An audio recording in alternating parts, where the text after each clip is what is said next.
Legislators are elected for a 2-year term. During the first term, they put forth a 2-year budget.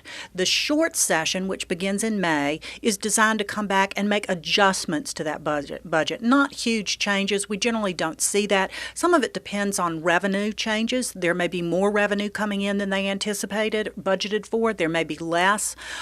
Also, sometimes emergencies come up, natural disasters, other things that come up. Medicaid overruns have been sort of a chronic problem they've had to deal with every budget year.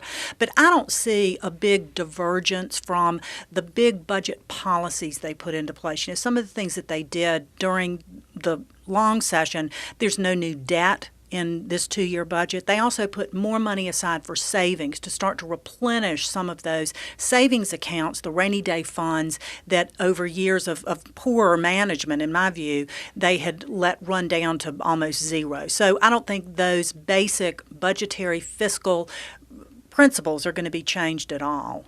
But there are always pressures for them to come up with more money for particular programs, even new programs. Sure. And because the legislature is technically not in session right now, they won't come back until May, they have been working. So is there almost a pent-up demand, so to speak, for folks who are getting ready to go into them and say, we want you to do this, and yes, it's going to cost money? There always are. I think that this General Assembly, this administration, has made it clear that they tend to be very fiscally constrained, very fiscally conservative. So I think that here in Raleigh, with lobbyists, with special interest, with groups that generally are going to the General Assembly and asking for more and more and more, I think most people know that the answer ahead of time is no, unless there's really a good reason.